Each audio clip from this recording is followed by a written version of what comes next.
Bonjour, je suis Victor Bertin et bienvenue sur Loga TV. Alors aujourd'hui nous allons parler des styles dans Photoshop. Déjà il faut noter que les styles c'est un ensemble d'effets applicables sur des calques et dont on pourra moduler à notre guise. On va se rendre sur le PC juste après l'intro pour mieux comprendre ceci.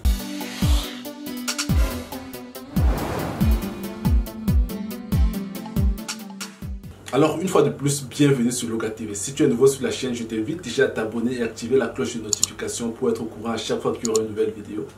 Merci à vous qui nous suivez déjà. J'en profite d'ailleurs pour passer un coucou à Mendel Kilendo qui nous a écrit pour nous dire qu'il trouvait la formation géniale. Alors sans plus tarder, on va se rendre sur le PC pour le début de l'aventure. Alors on va se rendre sur le PC et on va commencer par saisir quelque chose. Je vais saisir cool comme ça. D'accord.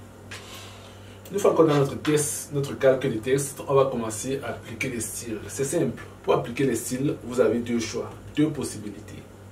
Soit vous venez dans la fenêtre de style que voici, vous cliquez une fois et vous sélectionnez le style qui vous arrange. Méthode qui, pour ma part, n'est pas très pratique. Soit vous double-cliquez ici. Faites bien attention pour ne pas double-cliquer sur le nom du calque. Si vous vous rappelez de notre leçon sur les calques, on avait dit lorsqu'on double-cliquait sur le nom du calque, ça permettait plutôt de renommer le calque. Donc on va bien faire attention de double-cliquer juste à côté. Je vais double-cliquer là. Et ça va activer automatiquement la fenêtre de calque. Voilà, ici c'est plus intéressant. On va essayer de comprendre comment ça se passe. Ici, nous avons l'ensemble des effets qui peuvent être appliqués sur notre calque. Il est possible de cliquer ici pour ajouter ou retrancher certains effets. Donc, on a à gauche l'ensemble des effets qui peuvent être appliqués à notre calque. Et ici, on a les options des effets. Voici comment ça se passe. On va commencer par exemple avec l'ombre. Si vous cochez tout simplement la case, vous avez demandé à Photoshop d'appliquer l'ombre sur votre calque. Mais vous n'avez pas accès aux options de l'ombre. Pour avoir accès aux options de l'ombre ou aux options de l'effet, vous devez cliquer plutôt sur le nom de l'effet ici. Maintenant qu'on a cliqué sur le nom de l'effet, on a désormais accès aux options de l'effet et on peut le moduler à notre guise. Allons voir comment ça se passe. Ici, nous avons le mode de fusion. Je vous invite à aller regarder la leçon sur les calques. Les deux leçons sur les calques pour mieux comprendre ce que c'est que le mode de fusion. Nous avons abordé très superficiellement la notion des modes de fusion dans la leçon sur les calques. Alors, nous avons le mode de fusion ici. Et tout juste ici à côté, nous avons la couleur de l'ombre. On peut cliquer ici et donner une couleur quelconque à notre ombre. Nous, on va rester sur la base du noir. D'accord. Juste en bas, nous avons l'opacité. Je vais zoomer comme ça pour qu'on voit bien. Plus je baisse l'opacité, plus l'ombre devient transparente. Je vais remettre l'opacité à 100%. Et juste ici en bas, nous avons l'orientation de l'ombre. Regardez, on peut orienter notre ombre comme bon nous semble. Et ici, nous avons la distance de l'ombre par rapport à l'objet. Nous pouvons régler la taille. Maintenant, vous avez la possibilité de régler toutes ces options à la fois en venant cliquer ici, en maintenant le bouton de la souris enfoncé et en déplaçant comme bon vous semble.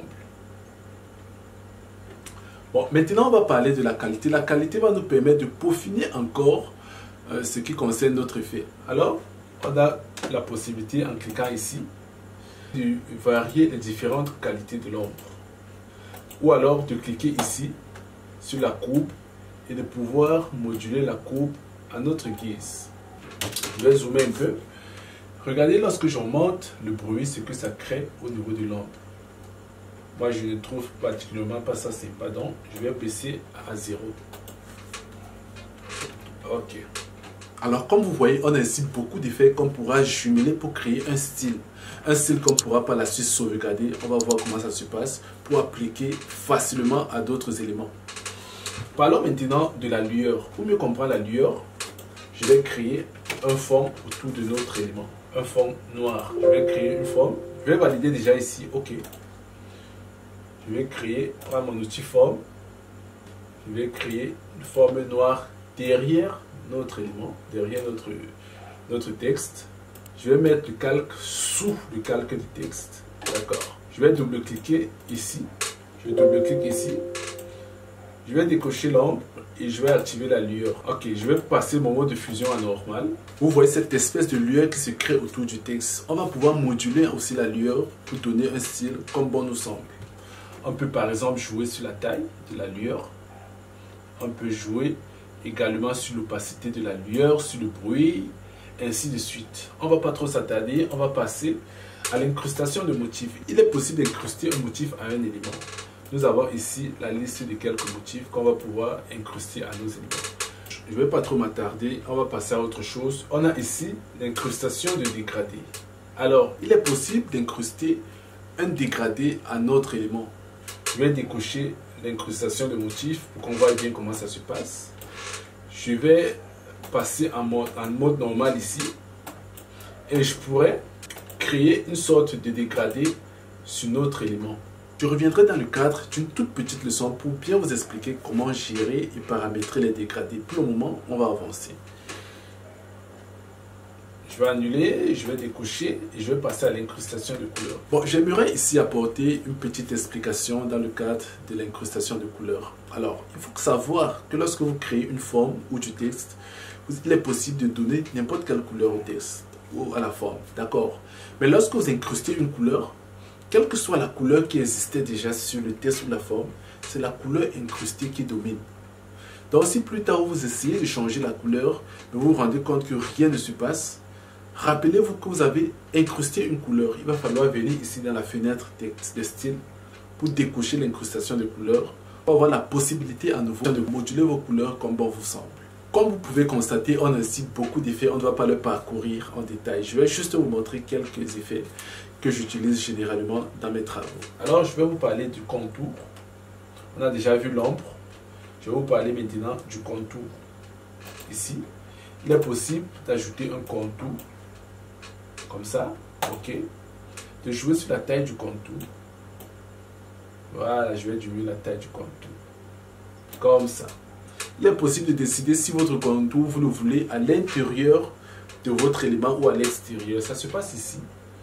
Là, je vais cliquer sur intérieur. Là, c'était sur extérieur. Si je clique dans intérieur, vous voyez que le contour se retrouve plutôt à l'intérieur. On a toujours l'opacité. On a ici la couleur du contour. Ok. Ensuite, il y a l'ombre interne. En fait, j'utilise souvent l'ombre interne pour donner une impression de gravure. Comme vous pouvez constater maintenant, on a comme l'impression que cool est gravé dans la matière. On va pouvoir moduler tout ça pour finir, pour donner l'aspect qu'on se désire. Donc voilà comment ça se passe. Ensuite, on a le biseau. Je vais annuler ici, je vais décocher ici. Je vais activer le biseau. Je vais passer ici, je vais prendre le premier choix. Biseau interne, la taille. Je vais réduire un peu. Voilà, le biseau va nous permettre de simuler un relief sur notre élément. Comme vous pouvez constater maintenant, on a comme l'impression que notre élément n'est pas plat, mais qu'il est un peu surmonté. Donc, si vous avez réglé tout ce que vous souhaitez, voilà, biseau, ombre, et que vous estimez que c'est bon, vous pouvez cliquer sur OK pour enregistrer. Mais il y a autre chose de très intéressant. Je vais supprimer cet arrière-plan. Okay. Il y a autre chose importante à savoir. On peut venir n'importe quand double-cliquer ici et changer les paramètres de ces éléments comme bon nous semble. On peut venir ajouter du satin, ainsi de suite, incruster une couleur. Voilà. Lorsqu'on termine, si on est très content de notre style, il est possible de le sauvegarder pour l'utiliser ultérieurement. Alors ça se passe comment? On va cliquer ici sur nouveau. On va donner un nom à notre style. Loga TV Style, par exemple. Et je vais cliquer sur OK. Ok, nous venons de sauvegarder notre style. Il est possible en cliquant sur ce bouton de faire apparaître les différents effets qui ont été appliqués sur cet élément. On peut les masquer si on souhaite. Voilà. Ok. D'accord. On peut tout de même le supprimer. Si je clique, je maintiens et je viens déposer dans la corbeille, il va se supprimer. Maintenant que notre style a été enregistré, comment faire pour le consulter? Pour afficher ce style, rien de plus simple. Ici, nous avons la fenêtre des styles. Je vais cliquer sur les styles et je vais tirer comme ça. vous pouvez voir ici l'ensemble des styles que je possède dans mon Photoshop. Et ici tout au fond, on a notre style. Voici le style qu'on vient de créer. Donc, vous pouvez comme ça créer vos styles et enregistrer pour pouvoir utiliser ultérieurement. Il est possible de retrouver sur Internet, de télécharger même des styles préconçus que vous pouvez charger dans votre Photoshop. Ça se passe comment? Lorsque vous téléchargez des styles sur Internet, cette fois-ci, comment ils se présentent. Ok. Tout ce que vous aurez à faire, c'est de double-cliquer sur ce style pour l'installer dans votre Photoshop. Aussi simple que ça. Okay. Supposons maintenant qu'on a plusieurs éléments et qu'on désire appliquer sur ces éléments un même style. Je vais prendre mon outil forme. Je vais créer un rectangle par exemple. Je vais prendre mon outil forme. Je vais créer un cercle aussi.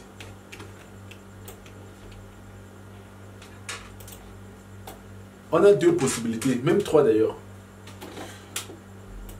Je peux venir sur le calque cool. Je fais un clic droit, je clique sur copier le style, je viens, je sélectionne le calque du rectangle, je fais un clic droit et je clique sur coller. On voit que l'effet s'applique automatiquement. Ou alors, je peux venir me tenir sur le FX qu'on aperçoit ici. J'appuie la touche Alt, je maintiens, je clique sur le FX, je me déplace et je dépose sur l'ellipse. Ok. Vous n'avez pas compris, je recommence. Je sélectionne déjà le calque. J'appuie la touche Alt. Je l'en maintiens. Je clique sur FX. Je me déplace sans maintenir le bouton, sans lâcher le bouton de la souris. Et je dépose sur le calque concerné. Ok. Je vais rentrer 2 fois. Et maintenant, on va voir comment appliquer les calques prédéfinis à nos éléments. C'est très simple. Je sélectionne mon élément, je viens, j'ouvre ma fenêtre de calque et tout ce que j'ai à faire, c'est de cliquer sur le style qui m'intéresse. Si je clique ici, ça s'applique automatiquement. Je clique là, automatiquement.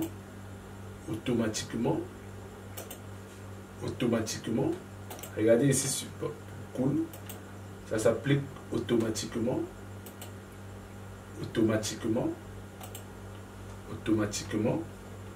Pas besoin de trop réfléchir.